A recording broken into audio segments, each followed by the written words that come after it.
podcast over at wildgamesproductions.com and d20radio.com.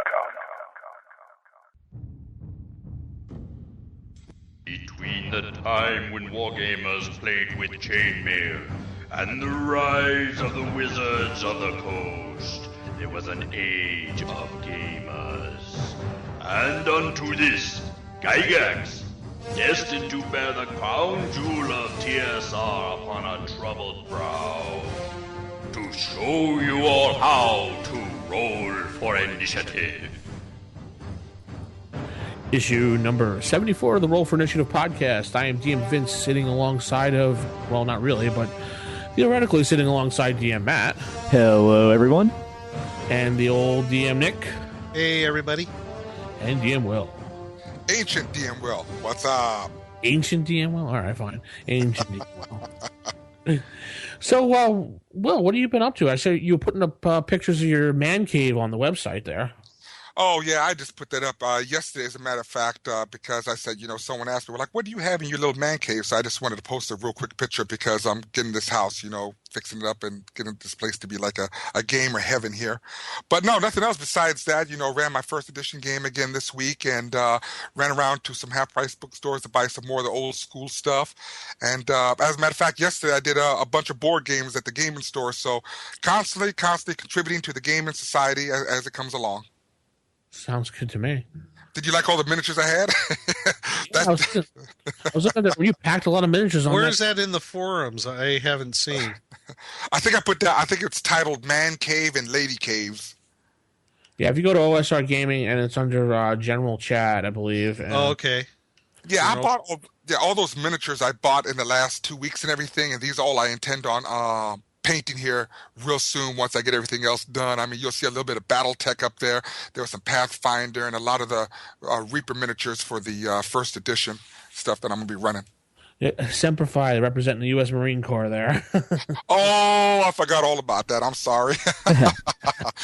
Yeah, that's my man cave. I got to have a little bit of history in here. You see my little pirate stuff all over the place, and you'll see some Warhammer fantasy stuff everywhere. I didn't take a picture of the other corner, though, where the computer's at. And you get your little doggy in there running around. Oh, yeah, she snuck up on me. I wasn't even paying attention. I was paying attention to the little red dot in the camera, and I just didn't see her in there, and I said, wow. Yeah, I got to take pictures of my loft where my man cave is, so we can put it up there, too. Yeah, I like to see that. I like seeing that stuff. I like to see other people's man caves or lady caves. Yeah, I'll have to take a picture of my bedroom. It's like a mixture of an office / bedroom / gaming cave. It's ridiculous how much crap I have piled into such a small room. Oh, wow. Yeah.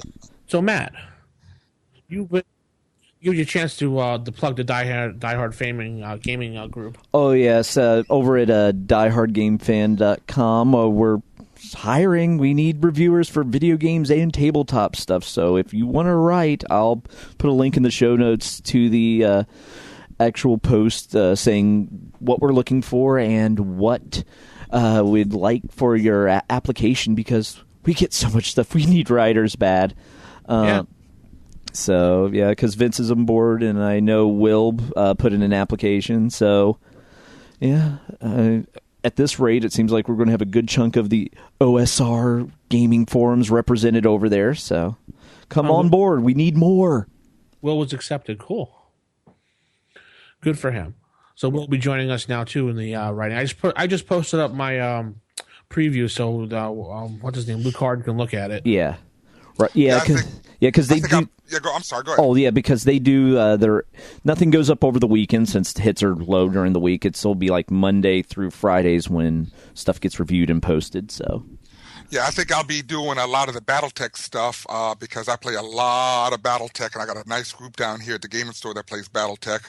And then we got the Pathfinder stuff. As a matter of fact, I guess most of it comes from the independent companies. Right. So I'm really looking forward to that because there's some really good independent companies out there. Oh, yeah. I mean, it's because we want to – anything we get a review copy of, we want to cover.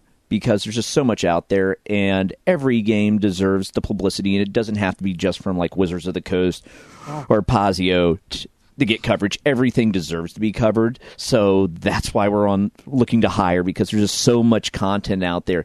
It just is quality, but gets overlooked because it's not from like a name publisher. And I just want to say that he doesn't request that you write like a 10,000 word article. Whatever you can write to help promote the item Right. is what he's looking for. Right. It's all about the quality of the review. It's not about quantity. There's no word minimums. It's the video game section is different. There's actually a format that's followed for that. Whereas the tabletop RPG section is actually just free form. You review it and just put in a quality review, and that's what matters. And your final thoughts about it, pretty much. Yeah. Cool. Yeah, so sign up for that. We hope to get a lot of people joining up for yes, that. hopefully so. And because we got good working relationships with a lot of the publishers. So, yeah, as like I was doing interviews with Wizard I interviewed the marketing manager of Dungeons and Dragons at Gen Con last year, and we've got good relations with other game companies as well. So, yeah, and it's led to some other interesting things I can't talk about too. So. Yeah, we know. So, but yeah. Okay. Cool. Nick, Yes, sir. what have you been doing? Far as gaming situation, not much this week. Trying to pin down another date for our monthly game session going into Castle Greyhawk. So schedules seem to be conflicting with many people. So it's been difficult just getting everybody together, you know. Yeah. But hopefully we'll get something probably later on this month. The one thing I have been watching is since the announcement of the reprints of the 3 core rule books, I've been watching on various forums and blogs the amount of buzz that has generated, and it's been incredibly positive. And I think the people that are going to buy it, there's going to be quite a few. I think there's going to be a lot of people out there that are going to be buying copies, and I know I'm going to be one of those folks. So I'm really looking forward to seeing those coming out, and I'm glad that Wizards is embracing the old school the folks as it were. So that's what's been going on this week. So All right, cool. I tried to play in a game Saturday night, but no one really showed up. So man, yeah, I was all ready to go, and only like 2 people showed up. And they're like, "Oh, we can't play tonight," and they had their reasons, which was cool. But yeah, it was like I was wanting to play in Lass's game yesterday afternoon, but at 12:30 my internet went down. Yeah, so I'm like, I'll spare everyone the joys of Skype over 3G. But that was the same thing. I mean, that's the usual excuse. The dog ate my homework. Now the internet goes out. Yep. I couldn't make it. I was at half-price bookstores. We didn't know if we was going to go or not, but at the last minute we decided to go ahead and go. And I hated to miss that game. I really like to hear her run the game. That'd have been great. well, she said there was a game designer with her there as well. So Yeah, I read that. I thought that would have been really awesome. I really, really am sad that I missed that because I really would have had a great time, enjoying playing with some of y'all. what are you gonna do, right? It's life. I know a few people from the Saturday Night group have convinced me to do an actual play podcast again for D&D, so I might be starting up another one. Hopefully, you guys are invited. Oh, goody. Oh, yes, get ready. I'll see if I could get into that. That would be okay. I haven't done any online gaming over like Skype or something like that. I've yet to try it out. So, Oh, good. We'll get you involved, Nick. yeah, it'll be something new. I'm willing to try that out. Get your ears wet at least. Yeah. Get my ears wet? What if I get water in my ear and I can't hear? And So, Nick, yes, sir. stars. Stars, yes. Stars this week over on iTunes. And Stars, just to reiterate for everyone, you can find us on iTunes. Just type Roll for Initiative at the iTunes store in the search section. And then you can pull us up and you can give us a review. Or you can contact us at rfistaff@gmail.com. So we have one review this week. And it's from Celestian. Oh, and it's a 3-star review, and it says "Missing Jason" with a question mark. It says, "I can't believe I'm gonna say this, but I miss Jason. This new guy, DM Will, is like listening to a boring history lecture.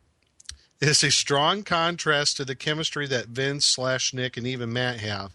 It's like he picks up a book and reads from it, and you immediately want to fall asleep. Fortunately, Vince, Nick, Matt keep things interesting, but please find someone else to fill Jason's old seat. Okay.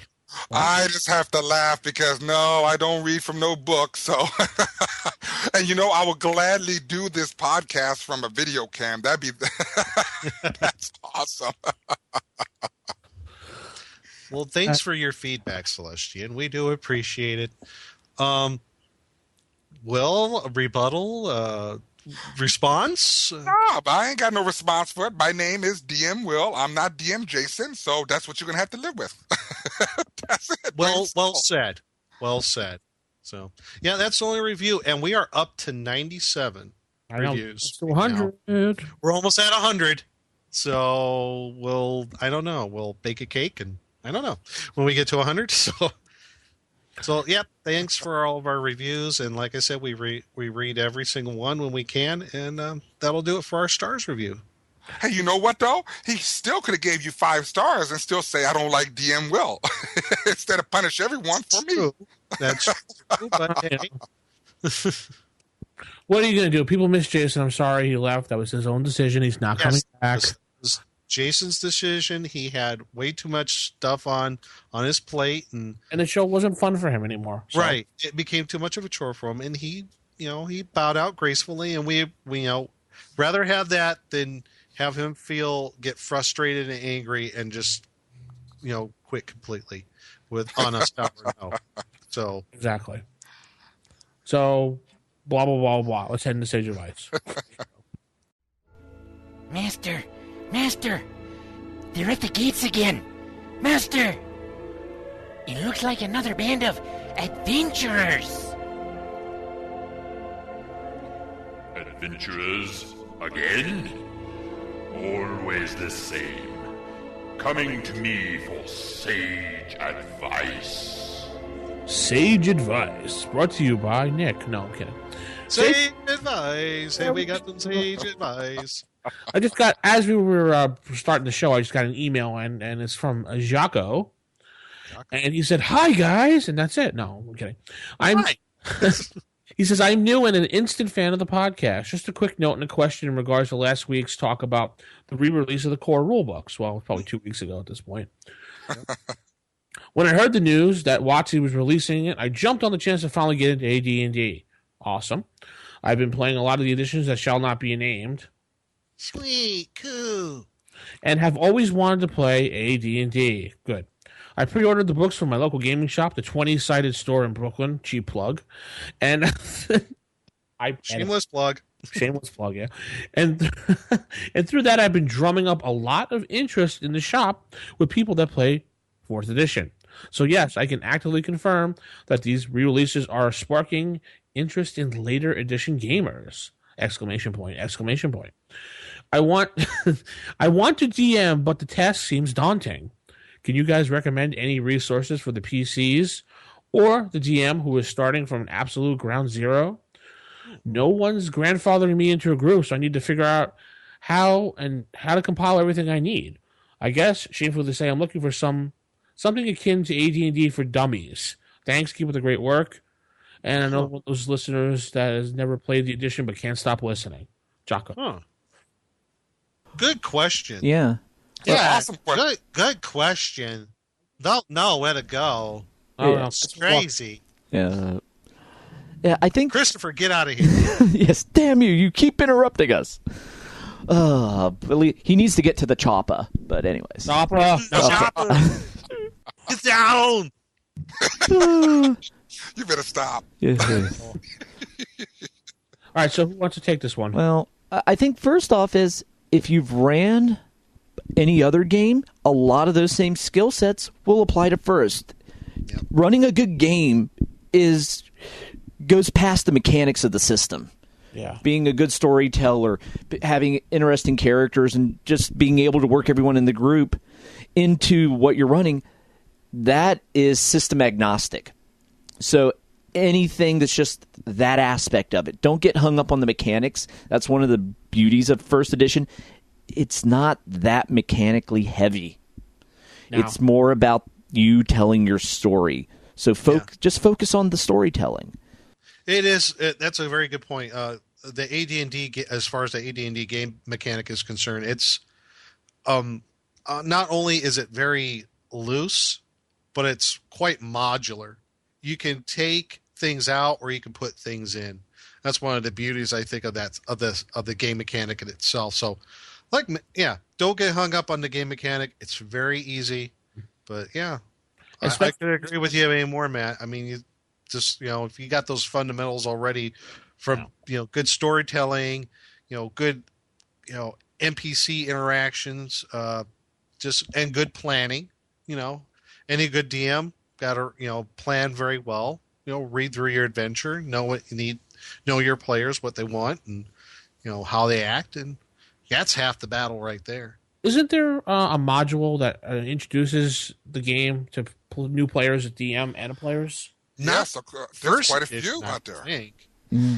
Oh, as a matter of fact, I'm trying to think right now for first edition. Yes, there is. I know. I remember. I just did a. I think. Oh, was that basic? I'm sorry. That might Most be of them are for basic. It's easily modified. If you're talking Keep of the Borderlands, Mm-hmm. module B2 is easily modified for first edition AD&D, and I would highly recommend using that one as a starting adventure. Stu will review one. You know what? It was either B10. King's Harvest is a great one. And I'll be honest with you, B3 Palace of the Silver Princess I prefer over that of B2 because at the very beginning portion of that area, the DM is reading the description to the players, and then he goes, "What are you going to do now? Do you want to do this or do you want to do that?" And that's only for the first 2-3 rooms, and then from there on, the player should have a pretty good idea or notion of what they need to do yet. I think the what's his name? Jocko, yeah. He's on the right track because one, he likes the game. That's the big thing right there. He likes the game. He likes the product. And your enthusiasm will come through when you there DM you it. go. Exactly. And just be natural with it. Don't, shoot from the hip or any of that crazy stuff. But go with the simple modules first, like B3 Palace of the Silver Princess. I recommend that because there's that question and answer thing there so that, he can tell the players, what do you want to do now? Do you want to search for secret doors? Or do you want to go through room A? Or do you want to pull that lever down first? That's only for the first 3 couple rooms. Yeah, try that. In fact, I think that one is a free download from WotC's website still. Yes. I can find the link and we can put it in the show notes. And far as module B2, if you want to use that one as well, I'm a huge fan of that one.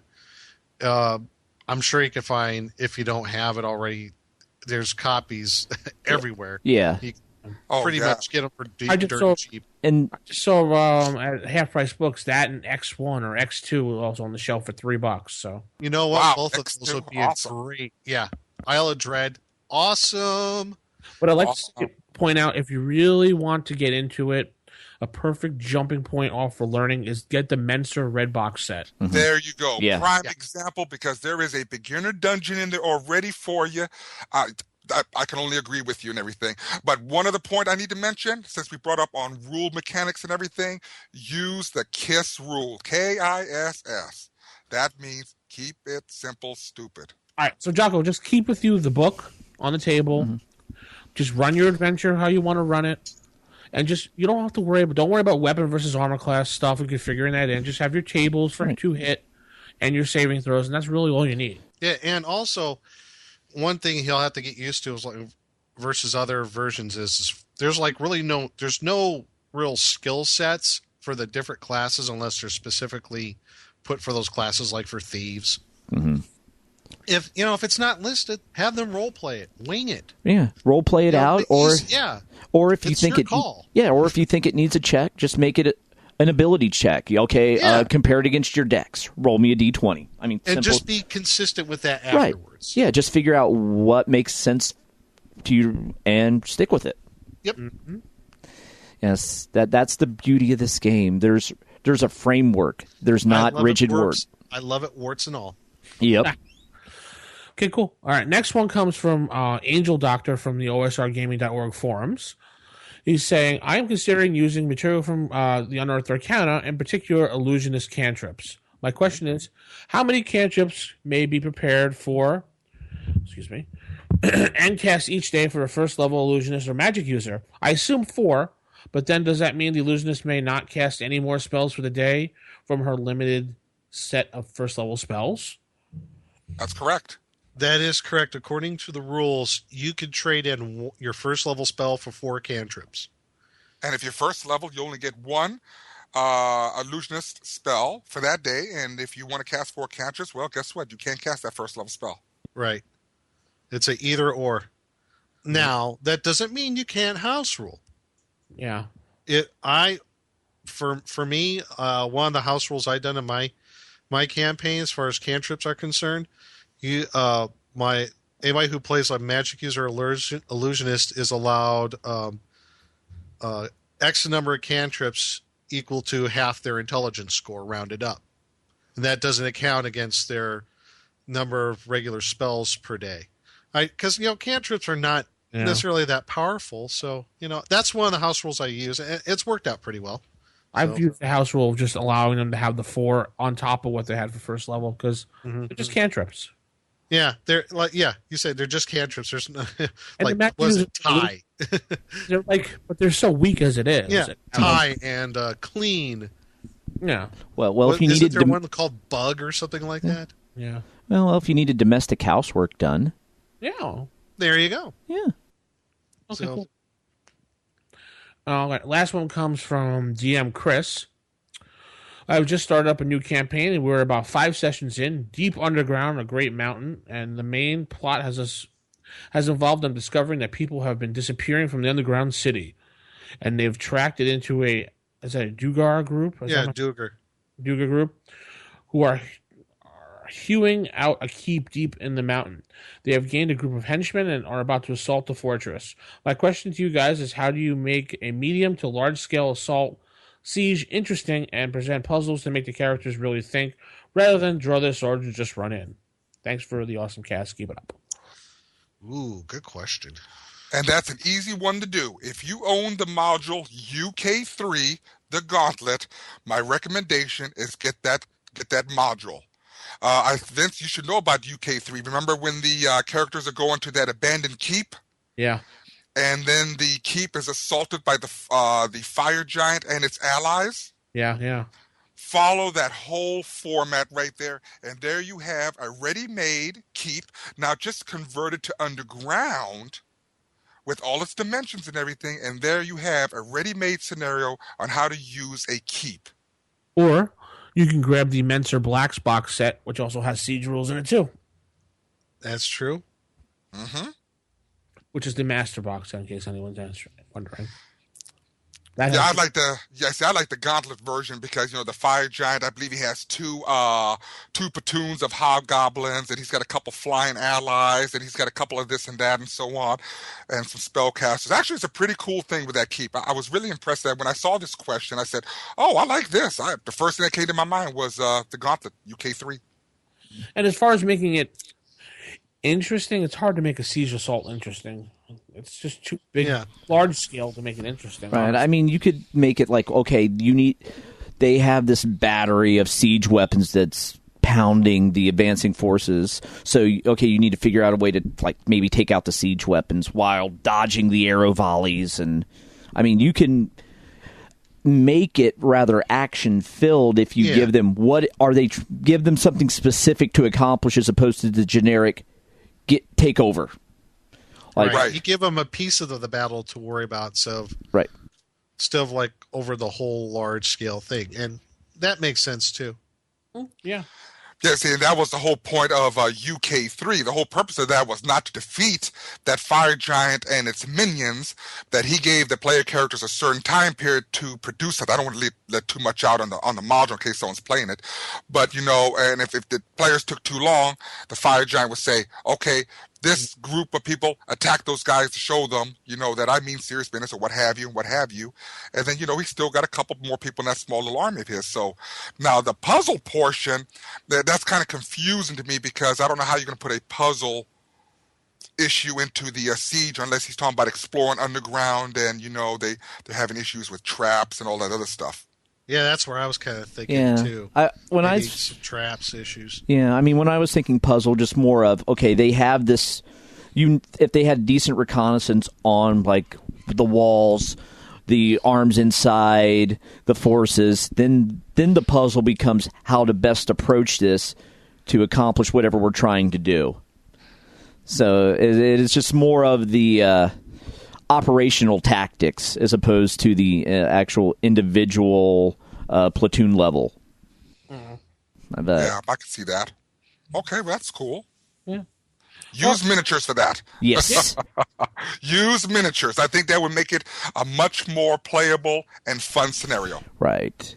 And don't get hung up on distances either when using the miniatures. Just use them for rough representations. Don't start measuring out everything. Then you went into war game territory. Yeah. Okay. Thank you. Savage advice. You can call us 570-865-4210, the hotline, or rfistaff@gmail.com, and we'll answer your questions. Thank you for your emails. And let's head into table manners. We'll get your encyclopedia to start reading from. Oh, do you want me to speak like William Shatner, or do you want to speak like Ben Stein, have a monotonous voice, or whatever? We'll be right back. Yeah, I remember back in the day, a fella knew how to judge a fireball on the fly and how far the cleric could push the undead he turned. I tell ya, with all these min-maxers and munchkins, metagame and power game, there's something missing that I'm here to learn ya. Now sit down and crack your book while I commence to teach you some. Table manners. Okay, on today's Table Manners, we are going to talk about Kender. I believe this is going to be a Dragonlance podcast and everything. So we're going to have fun talking about Kender. Yeah. So what are Kender? It's kind of funny because when I was looking at the questions and everything else, I said I could not really tell people what Kender are. And so I started online. I could tell you what they are. You throw it in the fire, don't you? They're halflings. Oh. Well, yeah, we could say they're halflings, but guess what? As I was reading on the history of Kender, it sounds to me like, and as I was looking on I looked on Wikipedia first, but I like looking on there, I guess that Kender are more related to gnomes. Mm-hmm. Did you all catch that part? Mm-hmm. Yeah. That was very interesting, but the history on Kender and how they came around I found it extremely convoluted. I mean, when you read on the history of when it started, I think they were first published in 1984.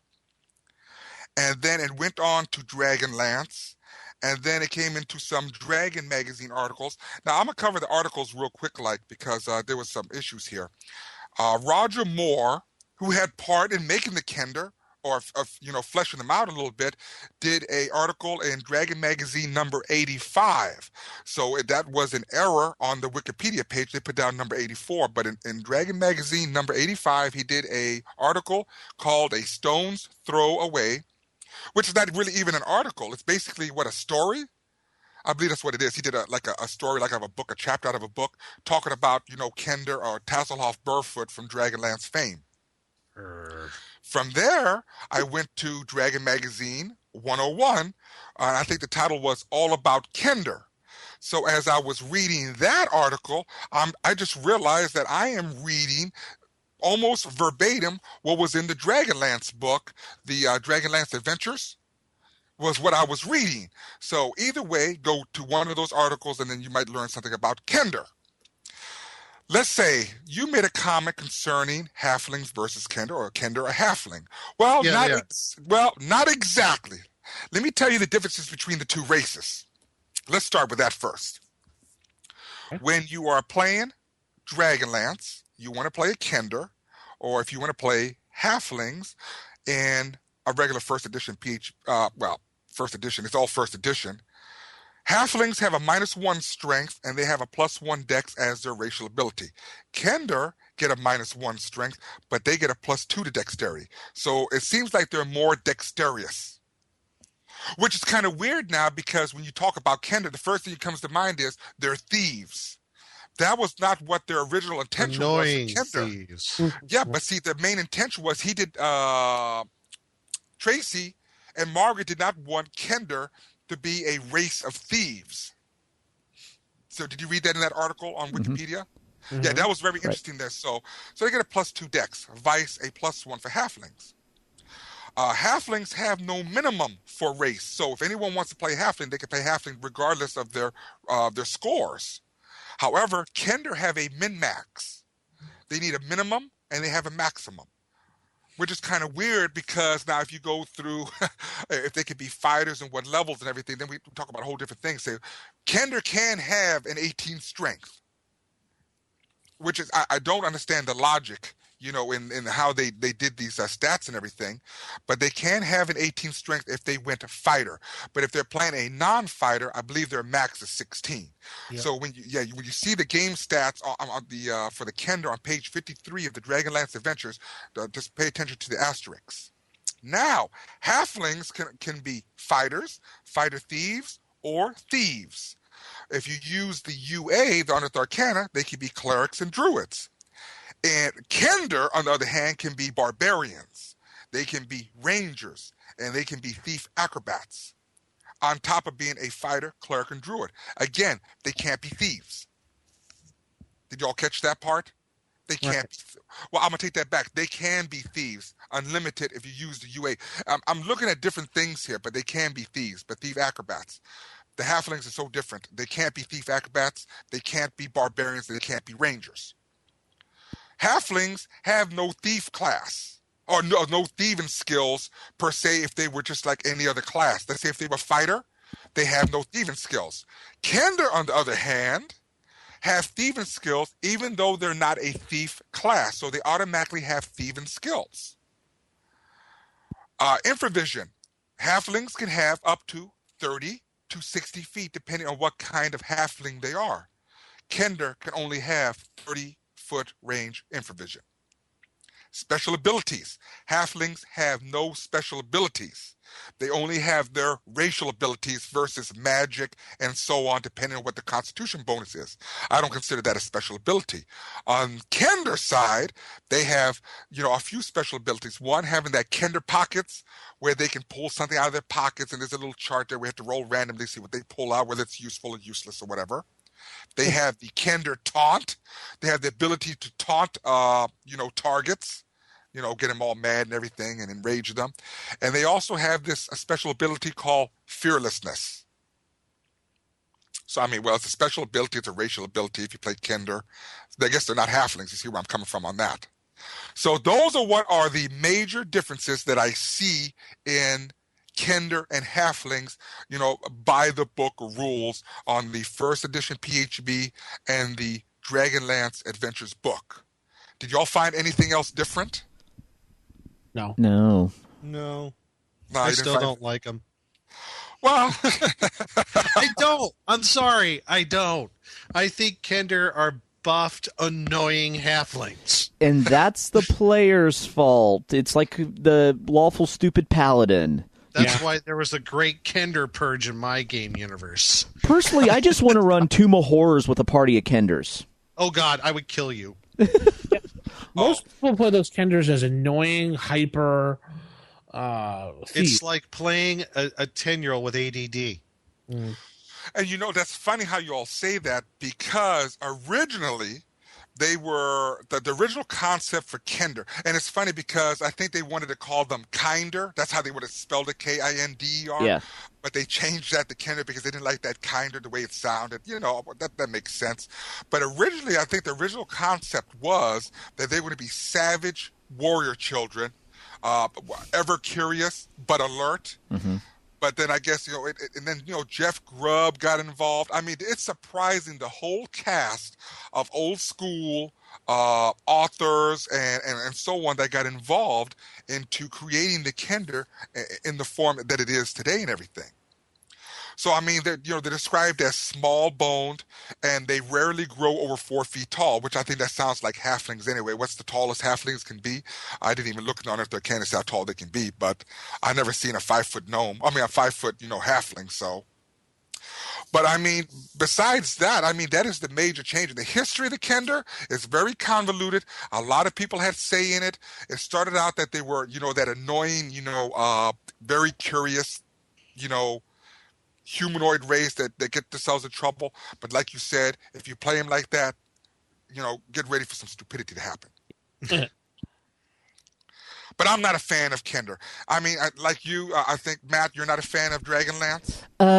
I enjoyed the novels. As for playing in it, I can Not take so or much. leave it. Neither am I. I just, I've read through some of the books. I think they're good.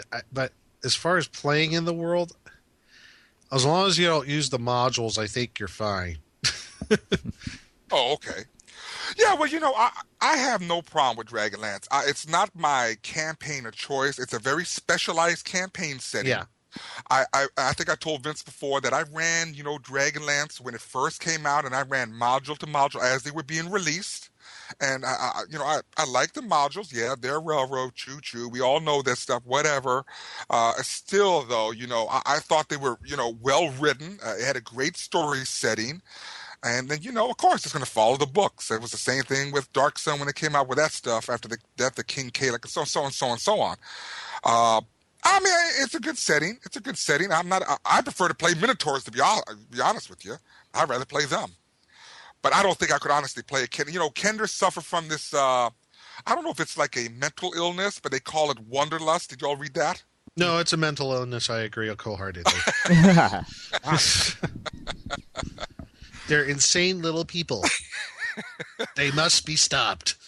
Well, unlike Dark Sun, the halflings in there, or whatever you want to call them, they're carnivorous. They're cannibals. So, I'll take Kender over those bad boys any day. But they're natural extroverts, so they're not your typical gamer mentality. They like to go out. They like to explore. They're very curious.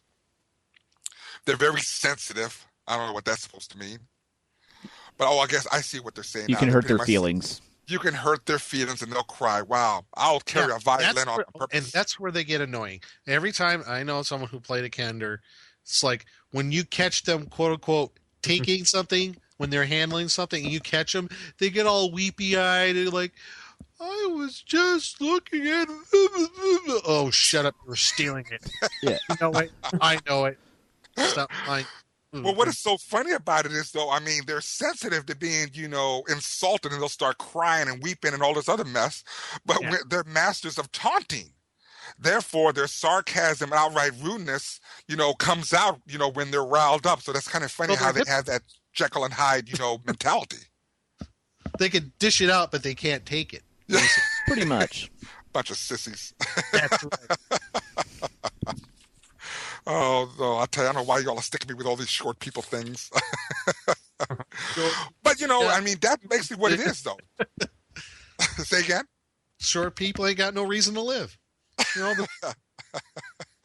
Well, I happen to be a person that played in a lot of Dragonlance, and my group focused on Dragonlance for quite a while. We even played the Saga edition of Dragonlance when it came out with the cards. So we like Dragonlance. I just think Kenders are really annoying, and I'm with Nick. They should be destroyed. They're the Gungan of the AD&D world. Yes. Like I said, the great Kender purge of my game universe. Like I said in the beginning, what do they use? What are Kenders? The things you throw in a fire.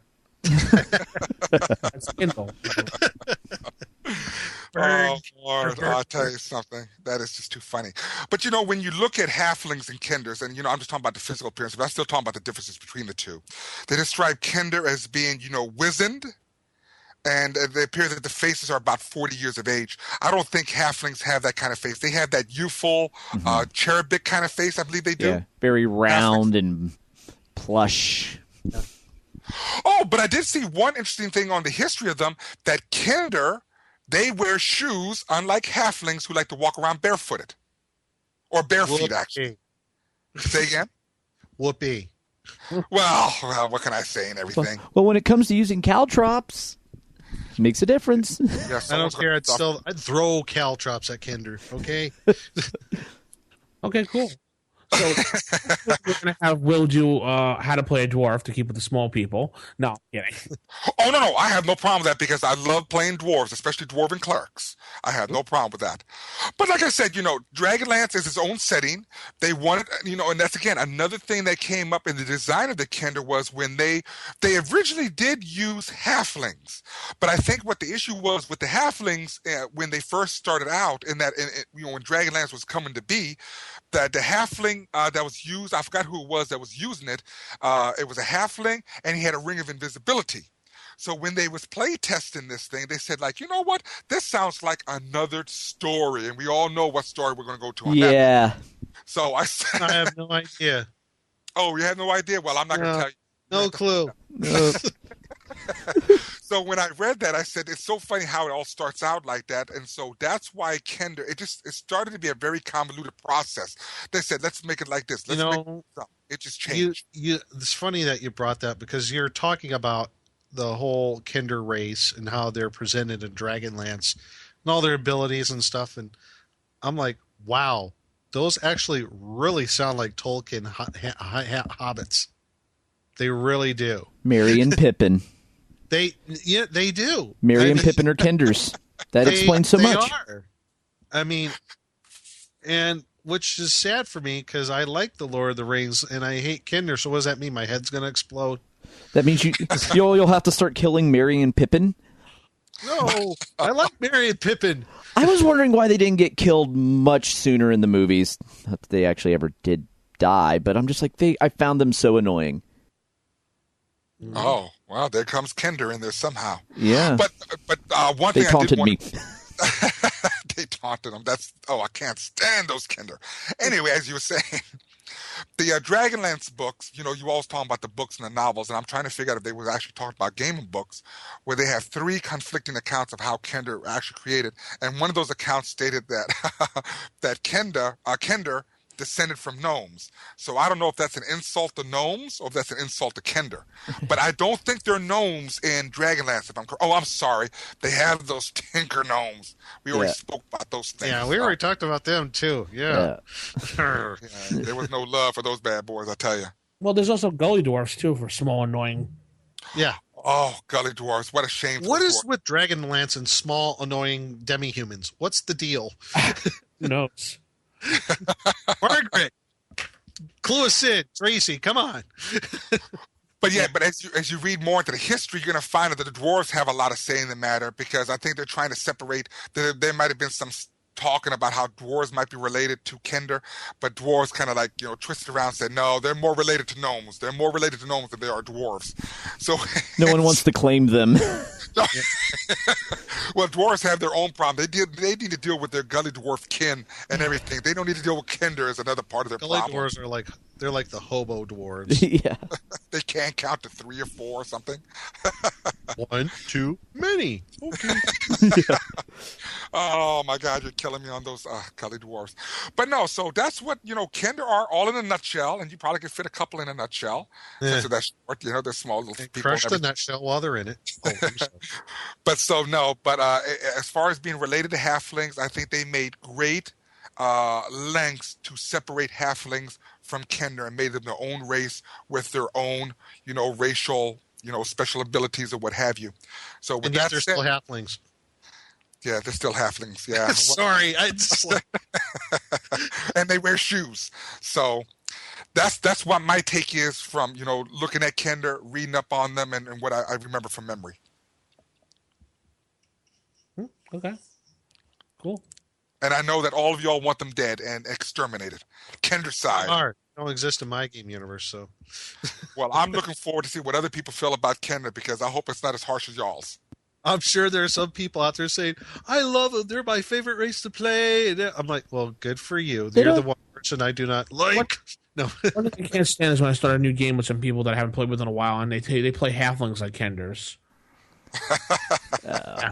Yeah, that happens. That's true. I tell you. Yeah. That's like say, play the lawful good paladin. I detect evil on everybody in the town, and I slay them if they're evil. Ooh, lawful good paladin with a bunch of Kenders. Why am I all of souls, suddenly picturing Catholic school nun with a bunch of 5-year-old kids around me? I'm envisioning wacky sitcom. Oh, you're all starting to turn off Dragonlance to me. Let's stop it while we have the chance. Okay. All right. No, Dragonlance is good to go. I'm good to go. I still like Tracy. You're good to go, my friend. All right, let's head into game mechanics.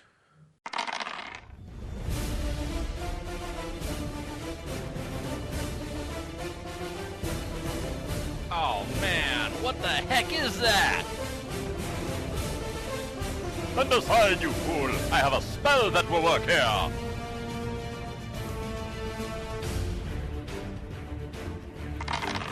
What do you mean I can't hit with that?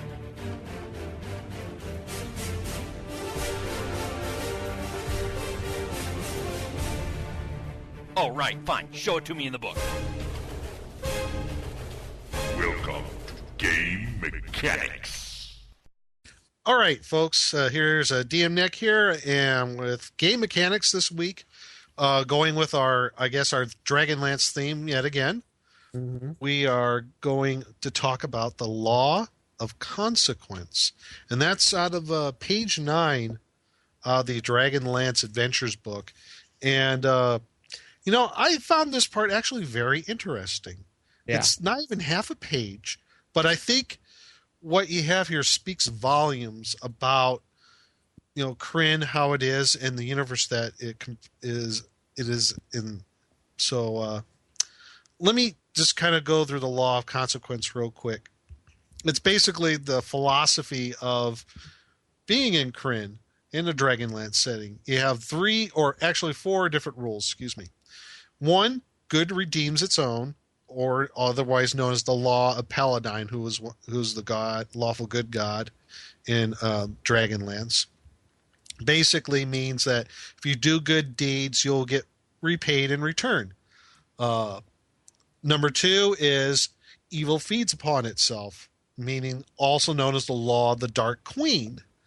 That means evil's belief in natural selection through elimination of weaker beings. Chaotic evil objective in the universe is the supremacy of might without any moral considerations whatsoever. Lawful evil being more strict in following like a very Darwinian kind of view of the world. The 3rd rule is both good and evil must exist in contrast. You probably saw that one coming. It's kind of like the law of neutrality, the law of Gillian, or the doctrine of shadow. So there basically means the universe should remain in balance. And neutral objective is unity and diversity. And the 4th rule is the law of consequence. The final law was given by the High God himself to rule over all other laws. For every law and rule that is obeyed, there is a reward and blessing. For every law transgressed, there is a punishment. And these blessings and punishments might not come immediately, but they do occur eventually. So, and there's this little gray box here under all this where it says a proper Dragonlance game bases its campaign and its morals around these principles, promoting the power of truth over injustice, good over evil, and granting good consequences for good acts and bad consequences for evil acts. Now, with that being said, Never used those before. I think within the Dragonlance setting, this works great. Yeah. Because it's very epic in scale. It is a epic fantasy setting. I've always, in my opinion, considered Kryn and Dragonlance an analog of Lord of the Rings, more or less. Mm-hmm. It's very... it has that particular flavor. Right. It has that very much the world is falling apart, evil could easily triumph. At the same time, there's this small beacon of hope, and that hope is never lost no matter how bleak. Right. It's very, very epic in scale. Exactly.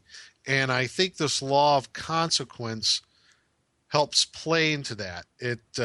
If your characters do, or a character does something good, your character will be rewarded in kind. If you do something bad, you're probably going to do something bad. Now, I think it's kind of conflictory, because if you're playing evil characters, if you do something evil, I would think that means you're promoting evil, and that is a good thing for you, quote unquote, good thing for you, Yeah.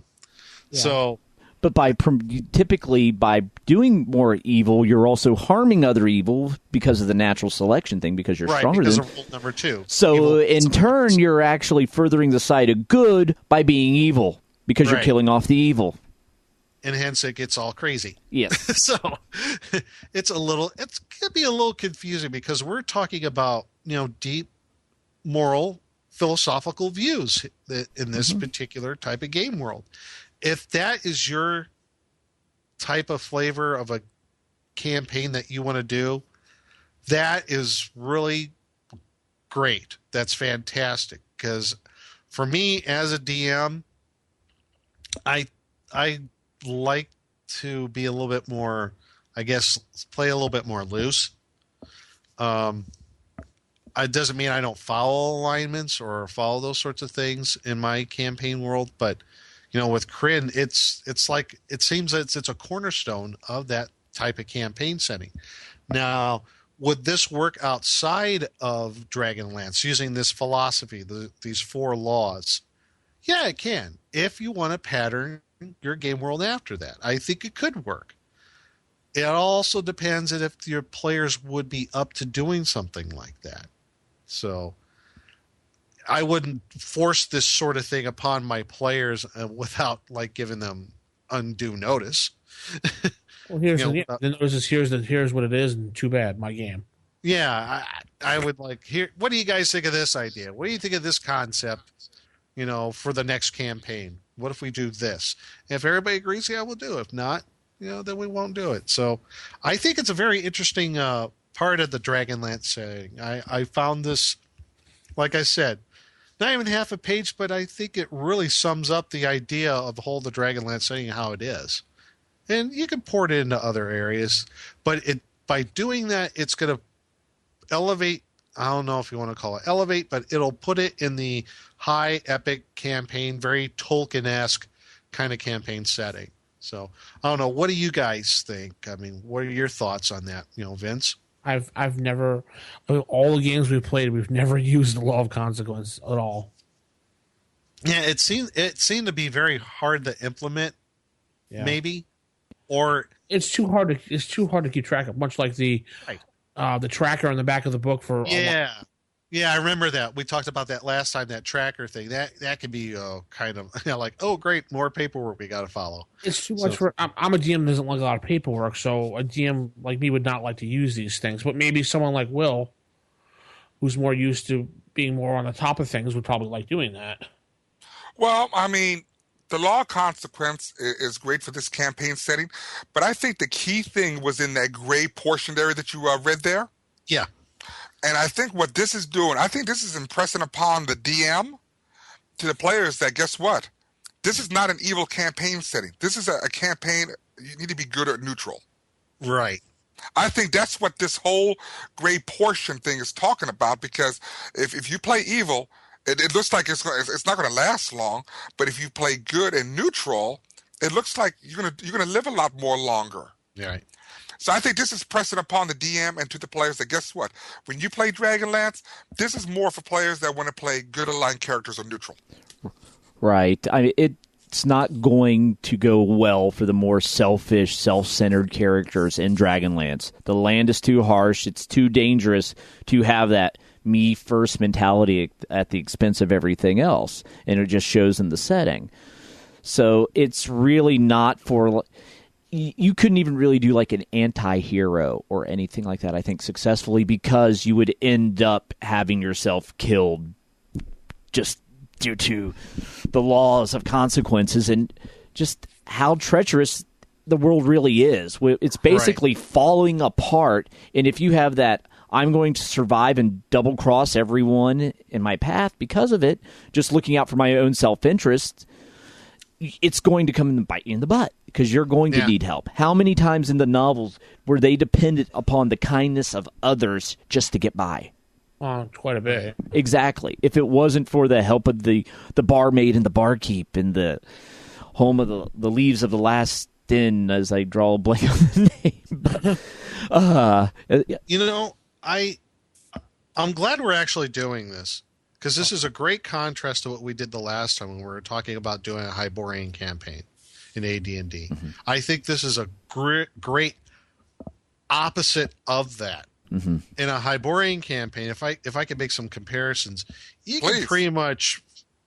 Well, thank you. If you could pretty much keep it very loosey goosey, kind of. You can wing it more or less. As far as what the motivations are of characters. In fact, we even said alignments be damned, because they don't really pertain in that sort of game world if you're going to have a Hyborian setting. Now we have Dragonlance. Total opposite. Alignments mean practically everything. And the law of consequence is a golden, shining example of that, where if you're going to do something good, you will be repaid sooner or later in good. If you're going to do evil, sooner or later, it's going to come back to you. So, and in that way, I think some players might feel like they're really shoehorned into something like that. Some people might not feel comfortable with that. I don't know. It depends on what you're in the mood for. So, but I think they're really good contrasts. And you can easily make a campaign in Dragonlance. You don't have to follow with the main characters along with it. Oh no, of course not. In fact, it's probably more preferred that way, I would think. I totally agree. Either you do it before or you do it after, the thing with Dragonlance occurred. Yeah, I agree with that. And that's the sad part about this. I think this book came out, quite a bit after the modules came out, I believe. I can't remember. The book was published. Yeah, and see, none of this stuff we really had when we ran the Dragonlance campaign modules, and very minimal activity with Dragonlance after I ran the Dragonlance modules as they were DL 16 or 17, wherever it stopped at. That's it. Then I stopped. I didn't do anything else after that. So I would think, I know and like we were talking about the alignment issue between the two. There are people out there, and I've talked with them. There are people who, even in their regular D&D campaigns, they don't pay attention to alignment at all. I've read on forums where there are people that hate the alignment system. So this would not be something to your liking, especially when you're talking about the law of consequence, where alignment and your actions will result in some sort of recourse. I like the alignment system for the simple fact that it's a guideline for a character to play, because I'm sick of playing a game when someone's going wildly nuts, being evil, and all of a sudden, next thing, oh, here's a little kid on the side of the street. Here's $1 million because I love you. Right. Yeah, I agree with that. Yeah. I use alignment. One, I play by the book anyway, but I really truly believe in the alignment system. It's the staple of. No, I'm not saying you don't. I'm just saying this. The alignment is the staple of this of D&D as a whole. Dragonlance just puts a spin on it, and you know what? Y'all already said it's part of this world, and that's what makes this campaign setting unique. Right, and there are some people who like that. They like the moral consequences that you have to deal with if you stray away from your character's alignments, like we talked about the last time with that chart. And this also feeds into that law of consequence. If you do something bad or good, depending on your alignment, something's going to come back on you. So, and there are some players who like that. They like that moral and ethical quandaries that come up. And this is kind of an aid for the DM to follow, I guess. So I like it. It's interesting. I think it's a very interesting look at the Dragonlance setting, where I think this is a real core part of that. So I guess if we've all talked about it here, we'll hear back from people out there and roll for initiative land, and you can let us know what you think of the law of consequence. Would you use this in your own game world? So, or not. So I guess after that, we will move on to Vince and Creature Feature Theater. That is not dead which can eternal life, and with strange eons even death may die. I welcome the unwary to the Creature Feature Theater. The creature featured in this week, I have a monster from the book here called the Thanoi. Maybe I'm not pronouncing that right, the Thanoi. But anyway, they are walrus men. And they're kind of weird because they're a mix between human and walruses. They have these padded feet, stocky arms with fingers capable of holding weapons. One thing that I think that's interesting about it, they're a vicious race. And they're very aggressive. And they'll stop at nothing to torment and torture other creatures. So this is one of my favorite monsters. Wait a minute. Yes? Hold on a second. Hold the phone. It's like that walrus in the cantina in Star Wars. Yep. The walrus guy. They're kind of clumsy looking, but don't let them, it really will surprise you because they have the ability to just like whip out this weapon and do 2 more points of damage than usual, no matter what weapon they use. So, and forget about the leader of this group of these walrus things is a hit dice more aggressive than the rest of them. And one of the weaknesses I noticed was fire-based attacks, whether magical or not, but they suffer extra point of damage per die every time you attack them with that. But if they're in a cold climate, they're just fine creatures that you can't stop them. They're dangerous. They do suffer extra damage from heat and fire-based attacks. Okay. Yeah, they're a 4 hit dice creature. And they lose 1 hit die per week when they're exposed to above freezing climates, too. So you're not going to see them adventuring. So how did one end up in Mos Eisley Cantina on a desert planet? Tell me that one. I don't know. He must have been hurt. Yeah. He was near to death. Because they have a thick, rough, leathery type skin, they have and layers of fat. They have an armor class of 4 naturally. So you better watch out. Wow. Actually, that's pretty good. Yeah, so they're pretty dopey looking creature, but you make fun of them. They're going to put the smackdown on you. Yeah, they will. My question is, though, these, it seems kind of funny, but I swear that something similar to this in one of the monstrous compendiums from Mystra, I just don't know. I'm telling you, these things are so familiar. Are you thinking of the GIF? You know what? That's probably from Spelljammer. Yeah. Yeah. Yeah, they're the hippos. That's what I'm thinking. Yeah, they're like those the are hippo men. hippos. Oh, okay, there he goes. Well, they're both huge monsters. I mean, huge, whatever they are. Yeah, okay. Yeah, when you're reading the description, I'm thinking, it's like the walrus do the Mos Eisley Cantina. Yeah, it's cool. I can think of these walrus men as pirates on the sea as you're traveling around, and they're like their ship starts attacking your ship, and you're like, "What the heck?" And then you see giant walruses like jumping off the side of the ship, coming and attacking the side of your ship, climbing on board and breaking it apart, and like just trying to kill you. I picture them like in Viking longships. Yeah, But about them is that they won't kill you; they'll grab you and drag you onto their ship and just torture you and torment you. Because that's what it says they do. Yeah. Well, they are lawful evil alignments, so yeah, that figured. Yeah. And when I'm thinking about this, I also realized they're also in World of Warcraft. They are. But is there a Pokemon version of these? Yeah, there is actually. What? You have to ask Vince. There is, Nick. There is. Inconceivable. I can't think of the name, but I know I could picture the creature in my mind now. Oh God, there's nothing sacred.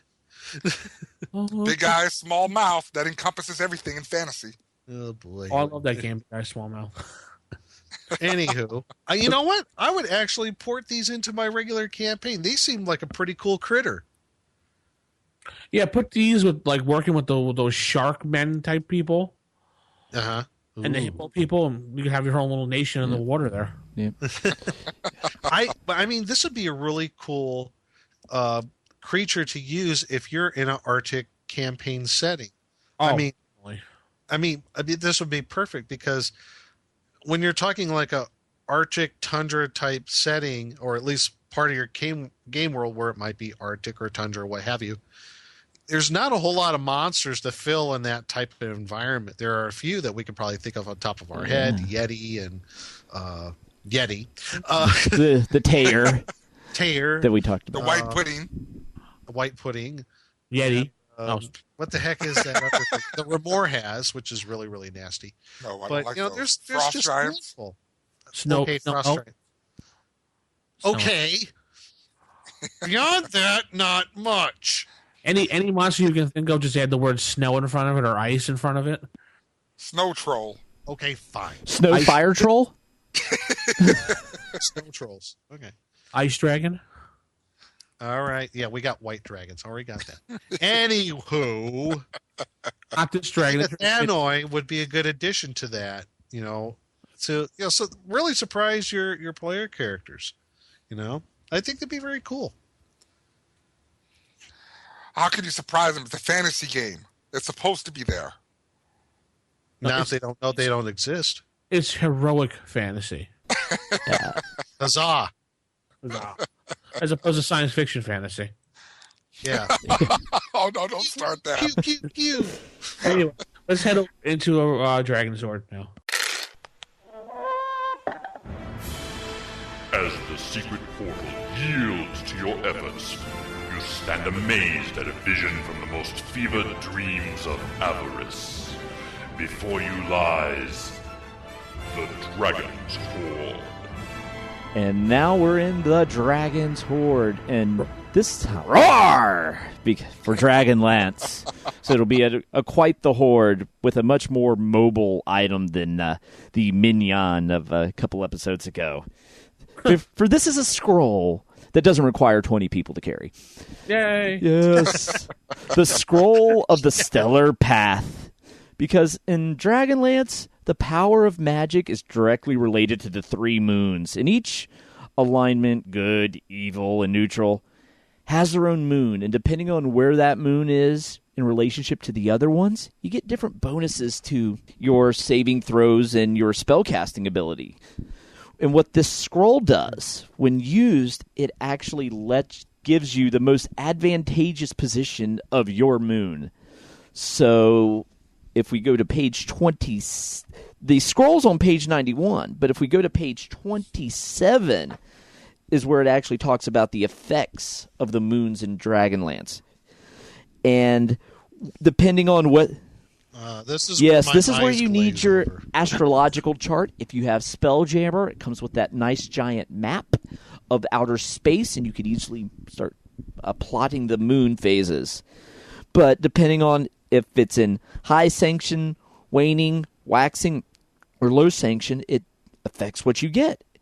High sanction is the best. If your moon is in high sanction, which is what this scroll would cause, you get +1 to your saving throws, +2 additional spells, and your effective level goes up 1. Only a wizard, though, of 6th level or higher, with an intelligence of 15, gains the benefit of that, though. Then it starts getting a little wacky because you also need to figure out where the other moons are, too. Because if you have... There's the solstice, there is the Nunitari, and the Lunitari. And the Solentari are the 3 moons. Solentari is for the white robes. Yeah. Nunitari is for your neutrals, and Lunitari is for your evil. And if the Solentari is in line with the Lunitari, you get an additional +1 saving throw, +1 additional spell, +1 effective level. If Nunitari is in line with the Lunitari, same thing. If the Solentari is in line with the Nunitari, it's +1 saving throw with no additional spells, and the effective level is the same. But then if all 3 moons are in line, it's +2 saving throw. Yes, pretty much, because you get +1 to your level, +2 to your saving throws, and +2 additional spells. Yes, I hope you like astronomy to actually make use of this, because you need to plot your moons. Well, what you could do is every day before your campaign you play, you can go to the Dragonlance website, DL Nexus, and they have what the forecast is for Dragonlance, and they have the moon forecast. Shut up, really? Yeah, they do. Yeah, they do. No, I was just going to say before that, wow, that's a lot of work for the DM, but hey, the website does it for me. Yay! But think of, Corinne, what the weather is that day.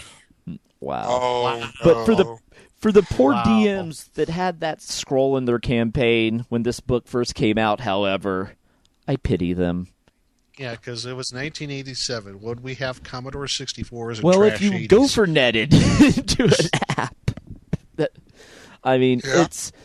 it's an interesting scroll. I see why it exists in the Dragonlance world, but oh my god, the paperwork involved, and once you use the scroll, it's gone. Poof. It's one shot, you use it, you get the benefits for 48 hours. But that's a lot of bookkeeping. But I guess if you're playing Dragonlance, that kind of comes with it because the moons and their positions do play an integral part in the story. But I just can't see translating that to another setting, though. So, You could, but who would want to? Well, when I see this here, this is very interesting because this gave me some ideas. Because I don't know if you all are familiar with the movie The Dark Crystal. Mm-hmm. Yeah. Oh, yeah. In order for a wizard to try and even get a spell like this, I would think they would need to visit a place like what was that thing's name? Agra, who had that funny machine that had all the moons and things spinning around. In order to make a spell, they would have to have something like that. This is where I can see this, in placed here in the Dragonlance thing. This isn't something that you can, buy at a magic store or, whatever. Yeah, this is pretty interesting. I like this. Yeah, I like the concept. It's just the execution can be a little clunky without the Dragonlance website. Just knowing all the stuff that you have to do to be a wizard, I would not want to play a wizard in Dragonlance.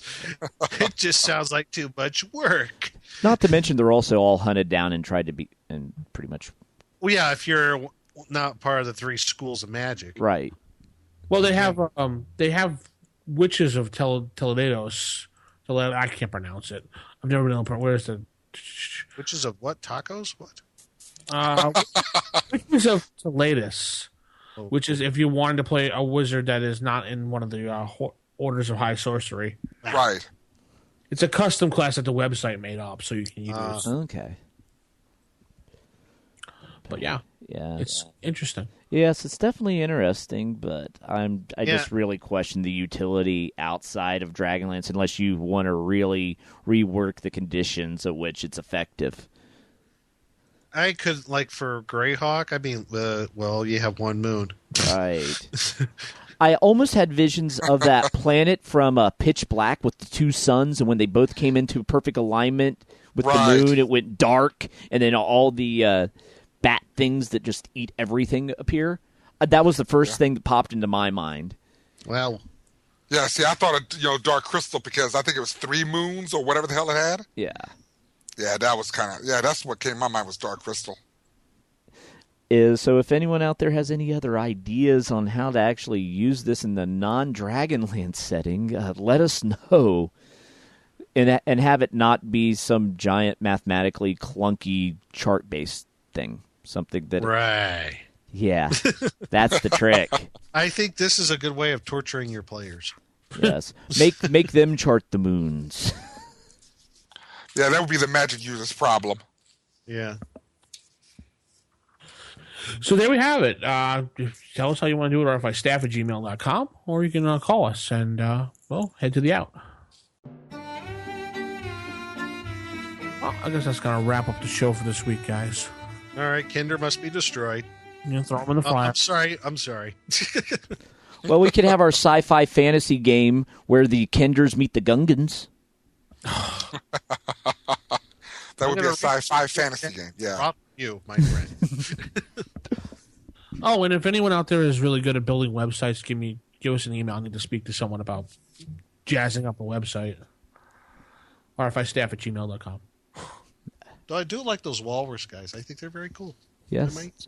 Yeah, those are definitely interesting. There's another look at Dragonlance yet again. We'll probably come back again in the future and look at Dragonlance yet again. Yeah. So hopefully with Tracy, because I tried to get him to go on, but it's Sunday, and yeah, we'll record the show, and it's not very good for him on Sundays. So yeah, when we did it on Tuesday, he was all ready to come on the show, but because of Nick, we had to go back to Sunday. Hey. So we replaced Tracy Hickman with Nick. Hey, I think it's a good trade. Yeah. I don't know. I think I checked. What else you gonna get? Great, conversation. At least you don't read from a book like Nick Bill does. I will slut and I will come in. Actually, when I read from books and everything, I do have a lot of inflection, in my voice. I love reading. Yeah. Yeah, it's all good though. Well, we're gonna keep it original, keep it old school, and put the book down for this week. Say goodnight, everybody. Good night. Good night. Yeah, have a good night.